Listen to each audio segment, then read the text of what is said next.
নমস্কার বন্ধুরা, উমার সংসার চ্যানেলের আরও একটি নতুন পর্বে আপনাদের স্বাগত জানিয়ে শুরু করছি আজকের পর্ব। আশা করি আপনারা ভালো আছেন, সুস্থ আছেন। বন্ধুরা, আজকের পর্বের আলোচ্য বিষয় মোহিনী একাদশী। বৈশাখ মাসের শুক্লপক্ষের একাদশী মোহিনী একাদশীর ব্রত মাহাত্ম্য কথা।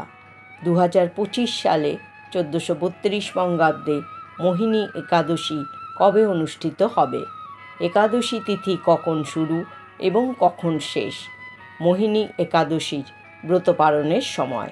চলুন জেনে নেওয়া যাক আজকের পর্ব থেকে। পর্বটি শুরু করার আগে উমার সংসার চ্যানেলটিকে সাবস্ক্রাইব করে বেল আইকনটি প্রেস করুন, লাইক, কমেন্ট, শেয়ার করুন। পর্বটি অবশ্যই শেষ পর্যন্ত দেখতে থাকুন। বৈশাখ মাসের শুক্লপক্ষের একাদশীকে মোহিনী একাদশী বলা হয়। পৌরাণিক কাহিনী অনুযায়ী এই একাদশী তিথিতে ভগবান বিষ্ণু মোহিনী অবতার নিয়েছিলেন, তাই একে মোহিনী একাদশী বলা হয়। পুরাণ অনুযায়ী সমুদ্র মন্থনের সময় অমৃত কলস বেরিয়ে এসেছিল। অমৃত লাভের ইচ্ছায় দেবতা ও অসুরদের মধ্যে বিবাদ শুরু হয়ে যায়। কারা প্রথমে অমৃত পান করবে তা নিয়ে বিবাদ ক্রমশ যুদ্ধের পরিস্থিতি উৎপন্ন করে। ঠিক তখনই মোহিনী নামক এক সুন্দরী অপ্সরার রূপ ধরে আবির্ভূত হন স্বয়ং ভগবান বিষ্ণু। দেবতা ও অসুরদের সমান ভাগে অমৃত পান করিয়ে দেওয়ার নাম করে সমস্ত অমৃতই দেবতাদের পান করিয়ে দেন। এর ফলে দেবতারা অমর হয়ে যান। মোহ শব্দটির থেকে উৎপন্ন হয়েছে মোহিনী শব্দটি।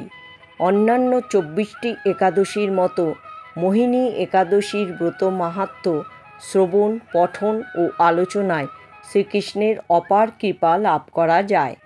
মোহিনী একাদশী এই বিশ্ব সংসারের যাবতীয় মিছে মোহ মায়া থেকে মুক্তি প্রদান করে জীবকে অপার আনন্দ দান করে। তাই এই দিন ভগবান বিষ্ণুর মোহিনী স্বরূপের পূজা করা হয়। বৈশাখ মাসের শুক্লপক্ষের একাদশীর নাম মোহিনী একাদশী। কর্মপুরাণে যুধিষ্ঠির শ্রীকৃষ্ণ সংবাদে এই তিথির মাহাত্ম্য বর্ণিত রয়েছে। মহারাজ যুধিষ্ঠির বললেন, হে জনার্দন, বৈশাখ মাসের শুক্লপক্ষীয় একাদশীর কী নাম, কী ফল, কী বিধি, এই সকল কথা আমার নিকট বর্ণনা করুন। উত্তরে ভগবান শ্রীকৃষ্ণ বললেন, হে ধর্মপুত্র, আপনি আমাকে যে প্রশ্ন করেছেন, পূর্বে শ্রী রামচন্দ্র বশিষ্ঠ মুনির কাছে এই একই প্রশ্ন করেছিলেন। তিনি জিজ্ঞাসা করেছিলেন, হে মুনিবর, আমি জনকনন্দিনী সীতার বিরহজনিত কারণে বহু দুঃখ কষ্ট পাচ্ছি, তাই একটি উত্তম ব্রতের কথা আমাকে বলুন, যার দ্বারা সর্বপাপ ক্ষয় হয় ও সর্বদুঃখ বিনষ্ট হয়। এই কথা শুনে বশিষ্ঠদেব বললেন, হে রামচন্দ্র, তুমি উত্তম প্রশ্ন করেছ। তোমার নাম গ্রহণেই মানুষ পবিত্র হয়ে থাকে। তবুও মানুষের মঙ্গলের জন্য তোমার কাছে সর্বশ্রেষ্ঠ ও পরম পবিত্র একটি ব্রতের কথা বলছি। বৈশাখ মাসের শুক্লপক্ষীয় একাদশী মোহিনী নামে প্রসিদ্ধ। এই ব্রতের প্রভাবে মানুষের সকল পাপ, দুঃখ ও মোহজাল অচিরেই বিনষ্ট হয়। তাই মানুষের উচিত সকল পাপ ক্ষয়কারী ও সর্বদুঃখ বিনাশী এই একাদশী ব্রত পালন করা। এখন তুমি একাগ্র চিত্তে এই ব্রতের মহিমা শ্রবণ করো। এই কথা শ্রবণ মাত্রেই সমস্ত পাপ বিনষ্ট হয়। বহু যুগ আগে পবিত্র সরস্বতী নদীর তীরে ভদ্রাবতী নামে এক সুশোভনা নগরী ছিল। চন্দ্রবংশজাত ধীতিমান নামে এক রাজা সেখানে রাজত্ব করতেন। সেই নগরীতে ধনপাল নামে এক বৈশ্যও বাস করতেন।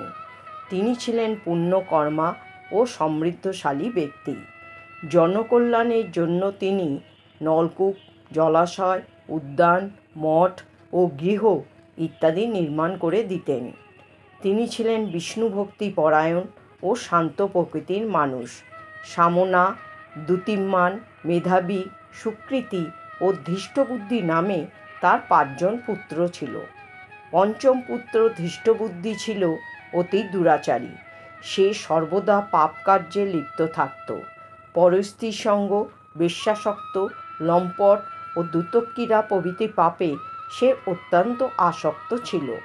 দেবতা, ব্রাহ্মণ ও পিতামাতার সেবায় তার একেবারেই মন ছিল না।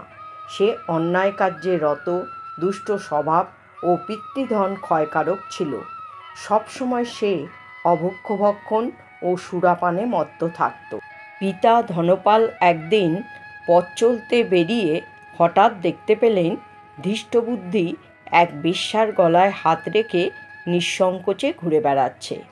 তার নির্লজ্জ পুত্রকে এইভাবে চৌরাস্তায় ভ্রমণ করতে দেখে তিনি অত্যন্ত মর্মাহত হলেন।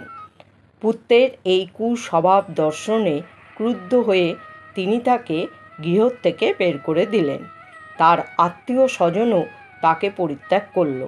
সে তখন নিজের অলঙ্কারাদি বিক্রি করে জীবন অতিবাহিত করল।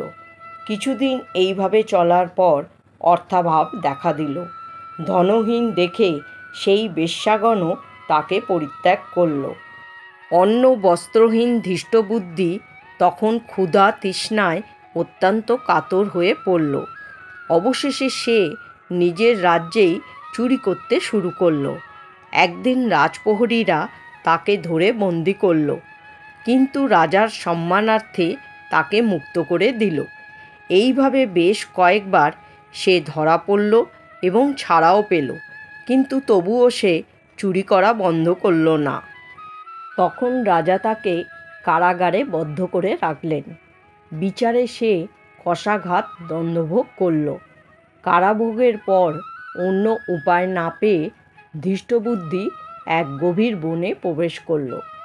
সেখানে সে পশু পাখি বধ করে তাদের মাংস ভক্ষণ করে অতি দুঃখ কষ্টে পাপময় জীবনযাপন করতে লাগল। দুষ্কর্মের ফলে কেউ কখনো সুখী হতে পারে না, তাই সেই ধৃষ্টবুদ্ধি দিবারাত্রি দুঃখ শোকে জর্জরিত হলো।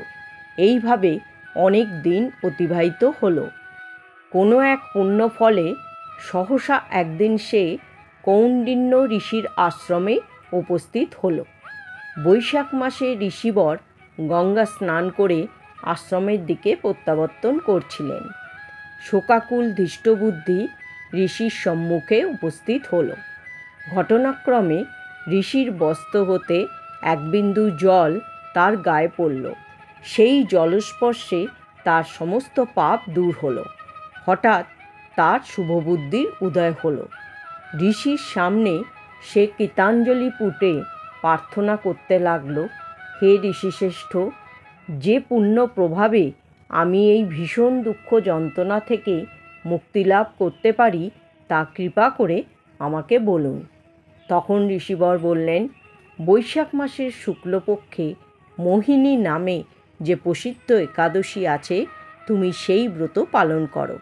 এই ব্রতের ফলে মানুষের বহু জন্ম অর্জিত মেরু পর্বত সমান পাপরাশিও ক্ষয় হয়ে থাকে। মহামুনি বশিষ্ঠ বললেন, কৌণ্ডিন্য ঋষির উপদেশ শ্রবণ করে প্রসন্ন চিত্তে ধৃষ্টবুদ্ধি সেই ব্রত পালন করল। হে মহারাজ রামচন্দ্র, এই ব্রত পালনে সে নিষ্পাপ হল এবং দিব্যদেহ লাভ করল। হে রাজন, তিলকে মোহিনী ব্রতর থেকে শ্রেষ্ঠ ব্রত আর নেই। যজ্ঞ, তীর্থস্থান, দান ইত্যাদি কোনো পুণ্য কর্মই এই ব্রতের সমান নয়।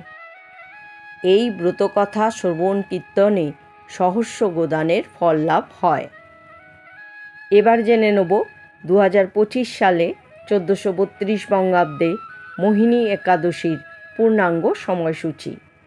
2025 সালে 1432 বঙ্গাব্দে বৈশাখ মাসের শুক্লপক্ষের একাদশী মোহিনী একাদশী পালিত হবে আগামী 8ই মে 2025, বাংলায় 24শে বৈশাখ 1432 বৃহস্পতিবার। একাদশী তিথি শুরু হবে 7ই মে 2025, বাংলায় 23শে বৈশাখ 1432 বুধবার দুপুর 12টা বেজে 45 এবং একাদশী তিথি শেষ হবে 8ই মে 2025 বাংলায় 24শে বৈশাখ 1432 বৃহস্পতিবার দুপুর 1:50 2025 সালে 1432 বঙ্গাব্দে মোহিনী একাদশীর পারণ সময় হবে 9ই মে 2025 বাংলায় 25শে বৈশাখ 1432 শুক্রবার সকাল 5:30 থেকে সকাল 9:24 মধ্যে মোহিনী একাদশীর ব্রত পালনের সময়। বন্ধুরা, আজকের পর্বটি এখানেই শেষ করছি। সকলে ভালো থাকুন, সুস্থ থাকুন। জয় শ্রীকৃষ্ণ। রাধে রাধে।